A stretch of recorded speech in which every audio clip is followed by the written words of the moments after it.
तो स्वागत करते हैं आप सबका शो टाइम में और आज एक्सप्लेन करने जा रहे हैं टीन वुल्फ का सीजन 5 का एपिसोड नंबर 2। तो चलिए शुरू करते हैं। जहां पर हमने लास्ट एपिसोड तक देखा फ्यूचर में लिडिया को विजन थे कि उसके पूरे दोस्त मरने वाले हैं और वो कुछ नहीं कर पाई है, बट हम देख पा रहे थे पास्ट में सब लोग खुश हैं। और यहाँ पर एक वेयरवुल्फ ने अटैक करने का ट्राई भी किया, बट कोट यहाँ इतना पावरफुल है कि उसने अकेले ने उसे पटक के धूल चटा दी और जीत गया, जहां पर उसे उसकी टीम की भी जरूरत नहीं पड़ी। बट हम देखते हैं पास्ट में सब होने लग रहा था, जहां पर थियो नाम का लड़का आ चुका है टाउन के अंदर, जो उस कोर्ट का पुराना क्लासमेट था और वो अब एक वेयरवुल्फ है और ज्वाइन करना चाहता है कोर्ट की टीम को। तो शायद इसमें कोई साजिश है या फिर मेरा कुछ ज्यादा ही दिमाग चल रहा है। देखते हैं इस एपिसोड में रियल में है क्या, और यहाँ पर जानते हैं जेएनबी लाइव के बारे में, जहां पर आप जाके ज्वाइन कर सकते हैं गाइस। मैं डेली वहां पर आता हूँ, मैं खुद भी गेम खेलता हूँ जेएनबी लाइव के साथ, जो अभिषेक है, और वहां पर आप हमारा मैच देख सकते हैं, हमारे साथ खेल सकते हैं, और लिंक इन द डिस्क्रिप्शन है। और शुरू करते हैं इस एपिसोड को, जहां पर हम पहले सीन में देखते हैं ट्रेसी नाम की लड़की काउंसलिंग के लिए आई है नेटली के पास, जो लिडिया की मॉम है। वहां पर पता चलता है कि उसको नाइटमेयर्स आने लग रहे हैं, और अमेरिकन स्कूल सिस्टम में भाई एक काउंसलर तो हर स्कूल के अंदर होता है, जहां पर वो बच्चों की काउंसलिंग करता है। यहाँ पर ट्रेसी को नाइटमेयर्स आने लग रहे थे और उसे लगता था कि वो सच है, जैसे कि कोई इंसान का उसकी खिड़की में से झांकना। और हम देख पाते हैं ये कोई और नहीं, वही 3 डॉक्टर्स थे। हम देख पा रहे थे कि इसको कहीं ना कहीं टॉर्चर करने लग रहे हैं, जहां पर वो बताती है उसे नाइटमेयर हमेशा आने लगते हैं। लगभग तो भूल जाती है, बट कभी कभी वो भूल नहीं पाती है, वो इतने खतरनाक थे। जहां पर हम उसके नाइटमेयर में देख पाते हैं कि उसे दिखने लग रहे थे वही डॉक्टर्स जो उसकी खिड़की में से झांक रहे हैं। हम देखते हो खिड़कियों को बंद करती है, अपनी रूफ वाली विंडो को भी बंद करने जाती है, बट तभी उसे लगता है कि उसकी चेयर किसी ने खींची और वो गिर चुकी है। बट जब उसकी सुबह आंख खुलती है तो जमीन पर ही थी, और उसे बहुत ज्यादा डर लगने लगता है, क्योंकि उसके घर पे जो भी खिड़कियां थी वो सील करा दी गई थी, स्पेशली रूफ वाली, जिससे कि पानी अंदर ना आ सके। और ये सारे उसके नाइटमेयर खत्म नहीं हो रहे हैं। हम देखते हैं यहाँ पर नेटली उसे काम डाउन होने के लिए कहती है और बोलती है कि तुम फाइनल ईयर में हो, सीनियर स्टूडेंट बन चुकी हो, तो तुम्हारे पास पढ़ाई का स्ट्रेस है, इस वजह से इसे नाइटमेयर आते हैं। और हमें नाइटमेयर्स के अंदर डर इसलिए लगता है क्योंकि हमारी बॉडी उसको झेलने के लिए ट्रेन करती है। तो तुम्हें डरने की बात नहीं है, नॉर्मल है तुम्हारी एज के स्टूडेंट्स में। और यहाँ से जाने का ट्राई करती है ट्रेसी अपनी क्लास के लिए, बट तभी वो खांसने लगती है और खांसते खांसते उल्टी करती है ब्लैक कलर के फ्लूइड की, जो पूरी टेबल पे था, और उसके अंदर फेदर्स थे जो किसी बर्ड के हैं। हम देखते हैं ब्लैक फेदर को देखते हुए नेटली को पूछने लगती है ट्रेसी कि ये भी नॉर्मल है, और यहाँ पर नेटली खुद डर चुकी थी इसको देखकर। हम देख पा रहे हैं कि ट्रेसी के साथ कुछ ऐसा हो रहा है जिसको वो खुद एक्सप्लेन नहीं कर पा रही है, बट हमको पता है कहीं ना कहीं ये 3 डॉक्टर्स हैं जिसको हमने लास्ट एपिसोड में देखा, इस सब के पीछे हैं। और अब हम देख पाते हैं स्कॉट को, जो एक डॉग का इलाज करता है, और यहाँ पर उसकी डॉग ओनर जो छोटी बच्ची थी उसे थैंक यू डॉक्टर मैकॉल कहती है, जहाँ पर स्कॉट साफ करता है कि वो अब तक डॉक्टर बना नहीं है। जहां पर पता चलता है कि स्कॉट का इंटरेस्ट अब मेडिकल लेने में है, और वैसे वो पढ़ाई में इतना अच्छा नहीं है, बट वो ट्राई करेगा एक डॉक्टर बनने के लिए। हम देख पा रहे थे कि वहां पर वो उन पंचों की स्टडी करवा रहे थे एलन डिल्टन से, जो उसका वेटनेरियन है, जहां पर वो साफ करते हैं कि ये तो टैलेंट्स हैं जो लगभग चील के होते हैं, तुम्हें पक्का पता है वेयरवुल्फ के पंजों जैसे थे। और यहाँ पर स्कॉट बोलता है वैसा ही तो था, उसने मुझे मारे और ये टूट गए मेरे अंदर ही, और मैंने इनको निकाल लिया था। हम देख पा रहे थे कि उनको डर था कि ऐसा कोई सुपरनेचुरल क्रीचर तो है नहीं जो आधा चील है और आधा वेयरवुल्फ है, या फिर कोई इनके साथ छेड़खानी कर रहा है जो सुपरनेचुरल लॉज है उनके साथ में। और यहाँ पर दोनों टेंस थे कि अगर ऐसा कोई तुम्हारी पावर एब्जॉर्ब कर सकता है तो तुम्हारे लिए खतरनाक है, क्योंकि नॉर्मल केसेस में तुम्हारा खुद का टीममेट या बीटा तुम्हारी पावर को एब्जॉर्ब कर सकता है और कोई भी नहीं। और यहीं फिर स्कॉट पूछने लगता है कि अगर मैं किसी और को अपनी टीम में ले लूं तो, तभी साफ मना करते हैं एलन डिल्टन कि नहीं ऐसा मत करना, अभी सिचुएशन नहीं है, तुम्हें और बीटा की जरूरत भी नहीं है, और तुम किसी को शामिल करोगे तो अपनी जान का खतरा पक्का मानना उससे। और यहाँ पर साफ मना करते हैं थियो के लिए। हम देख पाते हैं थियो की जानकारी निकलवाने के लिए स्टाइल्स अपने डैड के पास आता है, क्योंकि 9-10 की एज में थियो यहाँ से जा चुका था अपने पेरेंट्स के साथ में, उसकी सिस्टर का एक्सीडेंट हो गया था, तो शायद उसके बारे में उसके डैड कुछ जानते हो। बट तभी साफ करते हैं शेरिफ कि प्लीज बेटा तू स्कूल चला जाना, क्योंकि मैं थक चुका हूं तेरी इन्वेस्टिगेशन से। और रही बात थियो की, थियो एक वेयरवुल्फ है, जैसे तुम्हारा बेस्ट फ्रेंड एक वेयरवुल्फ है, तुम्हारी गर्लफ्रेंड एक वेयर कायोटी है, और पता नहीं क्या क्या चल रहा है इस टाउन के अंदर, तो इसमें कोई बड़ी बात नहीं, तू स्कूल जा, अगर कोई प्रॉब्लम होगी तो मैं देख लूंगा।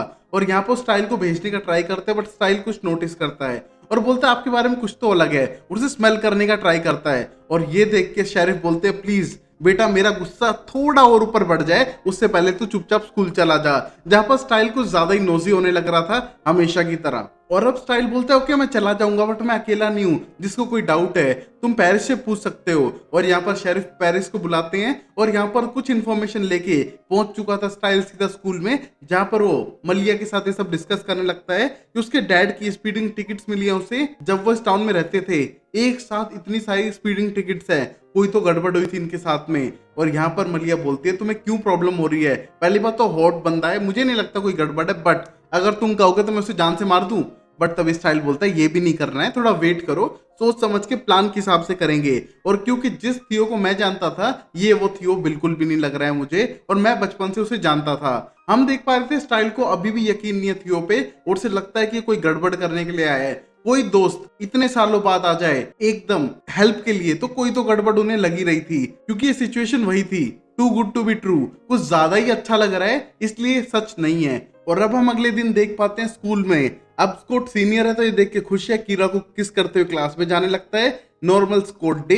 और वहीं पर हम देखते हैं लियम को, जिसके पीछे उसका दोस्त मेसन पड़ चुका है पता लगाने के बारे में जो बिजेकर्स हैं और बाकी सुपरनेचुरल चीजें जो उसके आसपास हुई हैं। और यहाँ पर लियम अपने दोस्त को बताना नहीं चाहता है, वो चुपचाप इग्नोर करते हुए क्लास में बैठता है, जहाँ पर एक लड़की उसकी तरफ देखती है और यहाँ पर लियम इस लड़की को जानता है और इससे बात नहीं करना चाहता है। वहीं हम देखते हैं जैसे वो सीट पे बैठता है उसके सीट पे च्युइंगम चिपका देती है लड़की, और ये देख के लियम को बहुत गुस्सा आता है और ये लड़की जानबूझ के उसे तंग कर रही थी। और अब स्कॉट एपी बायोलॉजी क्लास में बैठ जाता है और ये देख के लिडिया और कीरा को डाउट है शायद एक गलत क्लास में तो नहीं आ गया, क्योंकि स्कॉट पढ़ाई में इतना अच्छा कभी से भी नहीं था और एपी बायोलॉजी टफेस्ट सब्जेक्ट्स में से एक था। बट यहाँ पर स्कॉट ने इसलिए लिया क्योंकि वो एक वेटनेरियन डॉक्टर बनना चाहता है। और यहाँ पर हम देखते हैं क्लास स्टार्ट होने के बाद एक दो क्वेश्चन पूछने पे उसको नहीं आते हैं तो टीचर साफ करती है तुम बच्चे देख लो, अगर तुम्हें सब्जेक्ट लेना है तो, श्योर नहीं हो तो प्लीज मत लेना क्योंकि हार्ड है और कल एग्जाम होने वाला है जिससे पता चल जाएगा कितने बच्चों को यहाँ पर रहना चाहिए इस क्लास में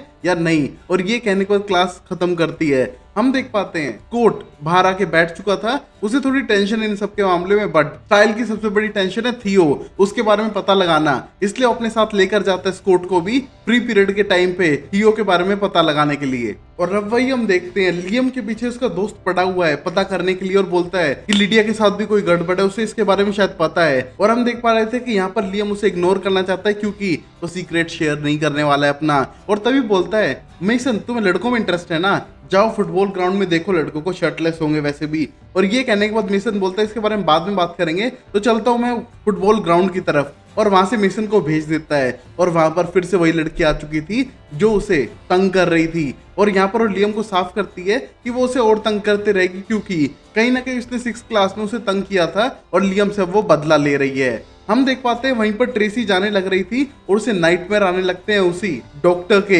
हम देख पाते हैं उसे एकदम डर लगने लग रहा था क्योंकि उसे वो डॉक्टर्स नजर आ रहे थे। बट तभी वहां पर पहुंच चुकी थी लिडिया और उसको बोलती है ट्रेसी तुम डर रही हो, तुम्हें नाइटमेयर तो नहीं आ रहे हैं, चलो मैं तुम्हें यहाँ से बाहर लेकर जाती हूँ। और वहां से लिडिया उसको लेकर जाती है, बट हम देख पा रहे थे उसके लॉकर पे पंजों के निशान थे, जिसका मतलब कि ये सिर्फ नाइटमेयर नहीं है बल्कि ट्रेसी के साथ कोई और गड़बड़ भी चल रही है। और तभी हम देखते हैं स्टाइल एंड स्कॉट पहुंच चुके थे थियो के पास में, जहां पर थियो बताने लगता है कि वो वेयरवुल्फ कैसे बना, जहां पर वो बताता है कि वो स्केटबोर्डिंग करता रहा लंबे टाइम तक और वो अकेला था। उसे लगा कि कोई प्रॉब्लम नहीं होगी अगर वो रात तक भी स्केटबोर्डिंग प्रैक्टिस करता रहेगा, बट ऐसा हुआ नहीं। जैसे वो स्केटबोर्डिंग करते हुए गिरा एक वेयरवुल्फ आया और उस पर अटैक कर दिया, उसे बाइट करके वेयरवुल्फ में कन्वर्ट कर दिया और वहां पर वो कुछ भी नहीं कर पाया। यहाँ पर हम देखते हैं स्टाइल को इसकी बातों पे यकीन नहीं हो रहा है, बट तभी थियो साफ करता है कि उसकी हार्ट बीट सुन लो, झूठ बोलेगा तो तेज हो जाएगी जो अब तक हुई नहीं है। बट तभी स्टाइल बोलता है तुम कंट्रोल भी कर सकते हो ना अपनी हार्ट बीट को, हमको क्या पता कि तुम झूठे नहीं हो, मुझे तुम पे यकीन नहीं है। बट हम देखते हैं ये बातें अच्छी नहीं लग रही थी स्कॉट को क्योंकि तो कहीं ना कहीं ट्रस्ट करने लगा था थियो पे और बोलता थियो कोई प्रॉब्लम नहीं है, बट तुम अपने अल्फा के ग्रुप में क्यों नहीं हो। तभी थियो बताता है ग्रुप तब होगा जब वो जिंदा होगा, मेरे को टर्न करने के बाद ही 1 हफ्ते बाद उसकी मौत हो गई, उसी के पैक के 2 ट्विंस ने उसे मार दिया जो कोई और नहीं ईथन और रेडन ही थे। हम देखते हैं यहाँ पर इस पैक की तलाश में थियो यहाँ पर आ चुका है, जहां पर स्टाइल को उस पर बिल्कुल यकीन नहीं है और स्कॉट यकीन थोड़ा बहुत करने लगा है। जहां पर हम देखते हैं स्टाइल बोलता है कि मुझे कोई गड़बड़ लग रही है और तू मेरी बात मान लो, बट स्कॉट बोलता है तू साइकिक नहीं है इसलिए तेरी बात से ज्यादा लिडिया की बात मानूंगा। हम देखते हैं यहाँ पर स्टाइल की कोई नहीं सुनता है, बट स्टाइल को डाउट है इस बंदे पे और शायद मैं और स्टाइल दोनों ही गलत हो सकते हैं, थियो एक अच्छा इंसान भी हो सकता है क्योंकि वो अभी अभी आया है और एक पैक चाहता है, बट आगे देखते हैं होता है क्या। और गाइस प्लीज अपना पर्सपेक्टिव भी बताइए कमेंट बॉक्स में कि आपको क्या लगता है, थियो अच्छा है या बुरा है। और अब यहाँ लिडिया हेल्प करना चाहती थी ट्रेसी की, बट उसकी मॉम उसको मना करती है और बोलती है स्पेशल हेल्प की जरूरत है, ना कि तुम्हारी हेल्प की। बट हम देखते हैं यहाँ पर लिडिया लेकर जाती है ट्रेसी को उसके घर पे, जहां पर उसने पैरिस को भी बुला लिया था इन्वेस्टिगेशन करने के लिए कि उसको नाइटमेयर क्यों आ रहे हैं, उसके रूम में क्या प्रॉब्लम है। जहां पर उसने बताया था कि उसकी जो छत है वो सील्ड है, बट ऐसा नहीं था, वो रूफ विंडो बार बार खुल भी रही थी। और ये देख के और डरने लगती है कि जितने भी उसको नाइटमेयर आ रहे थे कहीं ना कहीं वो सच थे। हम देखते हैं यहाँ पर पैरिस चेक भी करता है, बट उसे कुछ नजर नहीं आता है। बट हम देख पाते हैं दूर के एंगल से कि वहां पर कई सारे बर्ड्स मरे हुए थे छत के ऊपर, जो पैरिस को दिखाई नहीं दिए थे।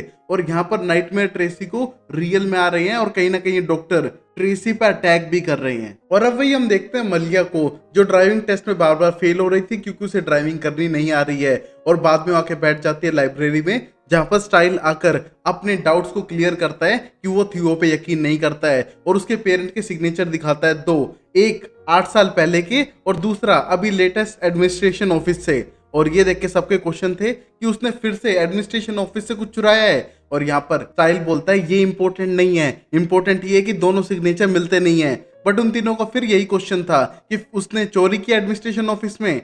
और तभी स्टाइल बोलता है चोरी करना इंपॉर्टेंट नहीं है, सबूत मिलना इंपॉर्टेंट है, तुम देखो तो दोनों सिग्नेचर मैच नहीं हो रहे हैं। और वो दोनों नोटिस करने के बाद समझ पाते हैं कि शायद थियो के पेरेंट्स के साथ कोई गड़बड़ है, थियो के साथ कोई गड़बड़ है। और यहाँ पर स्टाइल बोलता है शायद ये दोनों साइकोटिक किलर्स हो सकते हैं, इसके माँ बाप, और तभी हमको थियो पे यकीन नहीं करना चाहिए। और यहाँ पर मलिया बोलती है मेरे मॉम डेजर्ट वुल्फ है और मेरा डैड पीटर हेल्स है, तो तुम्हें मुझ पे भी यकीन नहीं करना चाहिए। और तभी स्टाइल को गुस्सा आता है और बोलता है तुम नहीं समझोगे, मैं अपने आप पता लगा लूंगा, मैं पता लगा के रहूंगा थियो के साथ कुछ गड़बड़ है और वो कुछ ना कोई गड़बड़ क्रिएट जरूर करेगा, चाहे उसने अब तक ना करी हो। और ये कहने के बाद अकेला जाने लगता है सबूत इकट्ठा करने के लिए। बट भाई स्टाइल बीइंग स्टाइल, वो अकेला काम तो करता नहीं है, उसने लियम को इसमें शामिल कर दिया है और यहाँ लियम उसके साथ जाने लग रहा है और इन्वेस्टिगेशन करने के लिए। और अब यहाँ पैरिस के साथ अच्छा टाइम बिताने लग रही थी लिडिया, जहां पर पैरिस बोलता है कि उसके घर पे नजर रखेगा ड्यूटी के बाद भी, जिससे कि इसको नाइटमेयर ना आए और कोई गड़बड़ ना हो।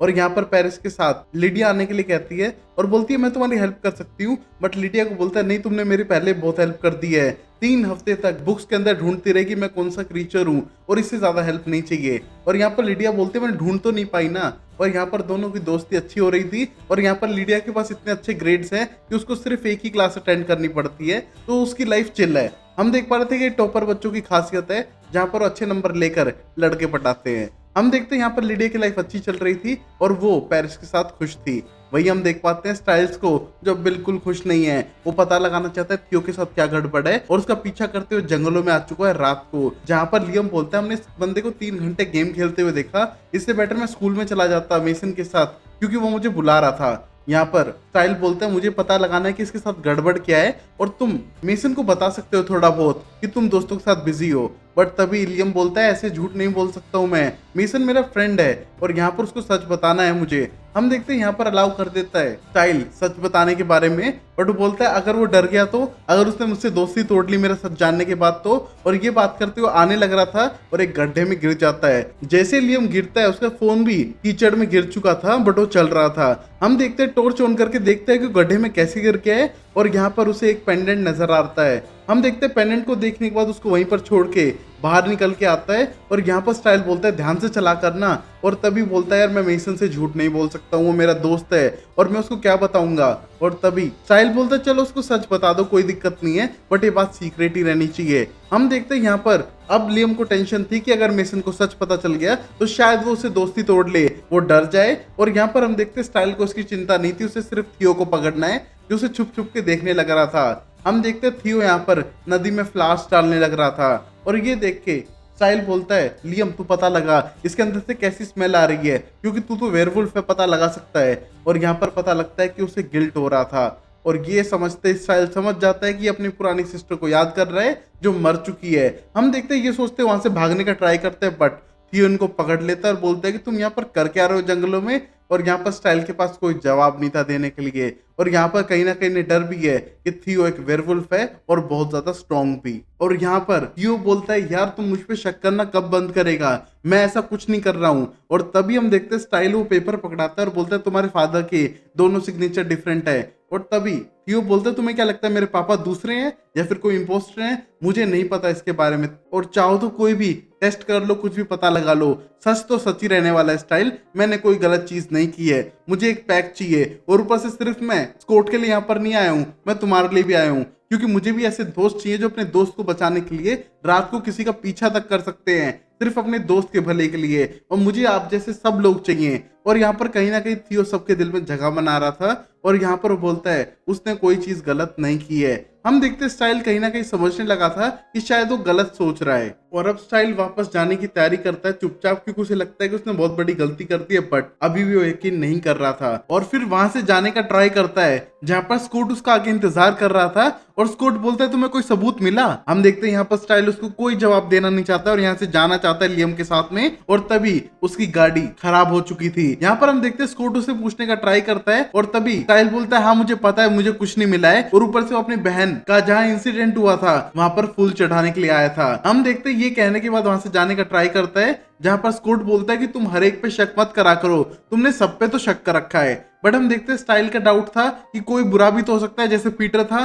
और हम देख पा रहे थे उसे गुस्सा आने लगता है क्योंकि स्कॉट सबके ऊपर यकीन कर लेता है इजीली और अपना हाथ पटक कर मारता है जहां पर उसकी गाड़ी तो स्टार्ट हो चुकी थी बट स्टाइल को चोट लग चुकी थी। हम देखते हैं स्कॉट वहां पर उसका पेन एब्जॉर्ब करने का ट्राई करता है और उसके गुस्से को भी शांत करता है। हम देख पा रहे थे स्टाइल अपने दोस्त के लिए कुछ ज्यादा ही चिंता कर रहा था जहां पर स्कॉट किसी पे भी इजीली बिलीव करता है। और अब यहीं पैरिश वेट करने लग रहा था लिडिया का, जहां पर लिडिया 12 बजे उसके साथ आने वाली थी वेट करने के लिए ट्रेसी के घर के पास। हम देखते हैं यहाँ पर ट्रेसी चुपचाप अपने घर से निकल जाती है और पैरिश को पता भी नहीं चलता।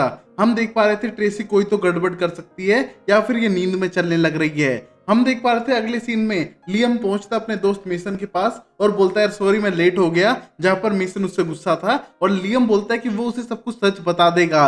और यहाँ पर हम देख पाते हैं कि मेसन को नजर आता है एक वुल्फ जिसको देख के दोनों भागने लगते हैं क्योंकि वो उनका पीछा कर रहा था। हम देख पा रहे थे कि लियम को लगता है कि वो उसका पीछा करता रहेगा और तभी मुड़ के गुर्राने लगता है जहां पर उसका वेयरवुल्फ फॉर्म बाहर आ चुकी थी और ये देख के उस वुल्फ को भगा देता है। और हम देख पा रहे थे ये देख के मेसन बहुत ज्यादा एक्साइट होता है और बोलता है कि तुम एक वेयरवुल्फ हो। डरने के बदले वो एक्साइटमेंट में खुश हो रहा था कि उसका दोस्त अब एक वेयरवुल्फ है। और यहाँ पर लियम को सब कुछ अब उसे एक्सप्लेन करना पड़ेगा जो वो वैसे भी करने वाला था। हम देखते हैं वुल्फ जंगलों में जाने के बाद ट्रांसफॉर्म हो जाती है थियो में और पता चलता है थियो ये जानबूझ के कर रहा था और शायद ये उसे हेल्प करने का ट्राई कर रहा था या फिर उसके कोई और मोटिव्स हैं वो आगे पता लगाते हैं। जहां पर हम आगे देखते हैं कोर्ट को जो कीरा के साथ इंटीमेट होने लग रहा था, जहां पर कीरा को डाउट है कि उसने बायोलॉजी सब्जेक्ट क्यों लिया है। और तभी उसको पता चलता है कि वो एक वेटनेरियन बनना चाहता है और उसने किसी को इसलिए नहीं बताया क्योंकि उसे लगा था कि शायद वो इतना स्मार्ट नहीं है। बट कीरा बोलती है कि वो स्मार्ट है और आराम से एक वेटनेरियन तो बन ही सकता है। और वो दोनों इंटीमेट होने लगते हैं और यहाँ पर कीरा गलती से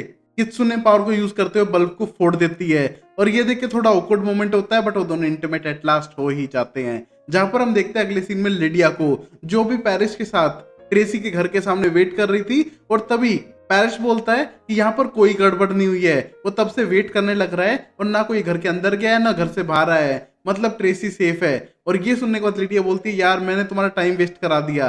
बट तभी पैरिस बोलता है पूरा टाइम वेस्ट नहीं हुआ, उसे अच्छा लगा उसके साथ टाइम बिता के। और ये दोनों खुश होने लग रहे थे एक दूसरे को देखकर। और गाइस आप ऐसे खुश हो सकते हो वीडियो को लाइक करके।